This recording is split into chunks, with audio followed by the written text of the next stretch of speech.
Our next speaker, thank you, Ping. Our next speaker may go a little more globally in the message from the Sierra Club, a true activist and great representative of the Sierra Club, Marcia Hanscom.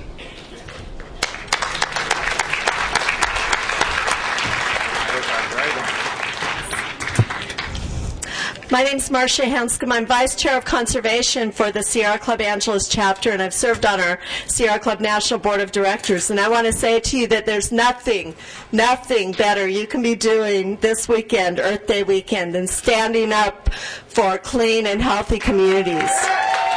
So thank you for everyone being here.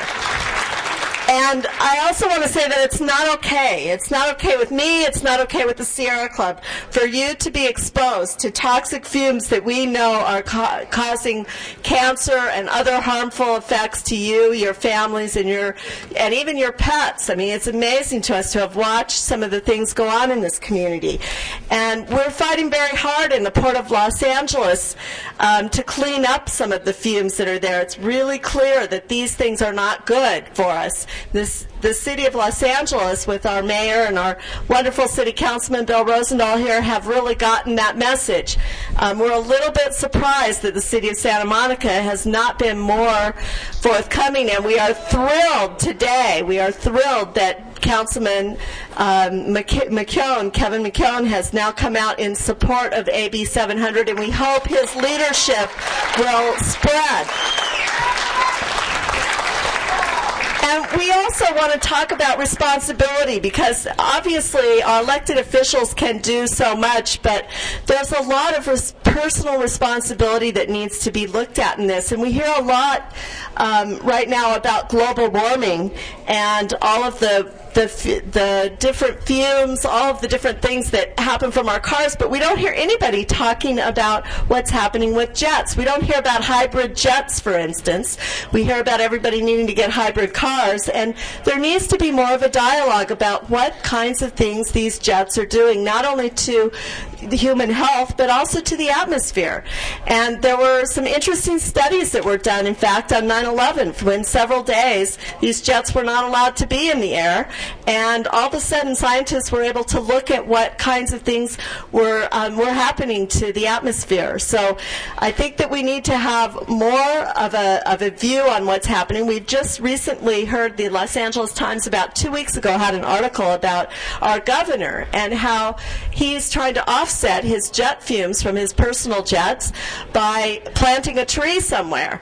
And we don't think that that's really the solution. It's certainly not helping the community here, and we don't think it's really helping the global atmosphere concerns we have. So we need to call on our elected leaders like Governor Schwarzenegger and others who use this airport. We know there are other elected officials who do use this airport. That's partly why nothing has been done. And we need to call on them to think about, since global warming and all of the issues with these emissions going into the air are becoming more of a concern to people, and they're out there in the mainstream consciousness. This is an opportunity for all of you to be writing letters to the editor, writing letters to your council people, to your elected officials in Sacramento, to the governor, saying, if you are really concerned about these emissions, let's talk about Santa Monica Airport and what these jets are doing as well. And maybe we need to look at different kinds of alternatives. As was said before, there are lots of different solutions. Maybe we need another spot for this particular airport, because when it was first built, when this airport was built, there were not that many people living around it, and maybe this is not a good place for this sort of an airport.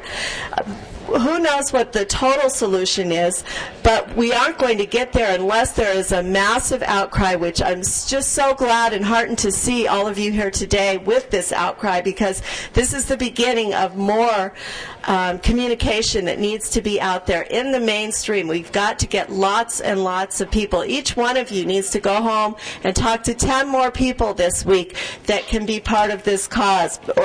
And we know that things like this can change. That is, in fact, what Margaret Mead said once upon a time, that only never doubt that a few committed individuals can do to change the world, because that is really the only thing that ever has changed the world. So we're in full support of AB 700. We tried to get a different bill with Ted Lieu passed last year, and it didn't get passed, but I see that there is momentum now.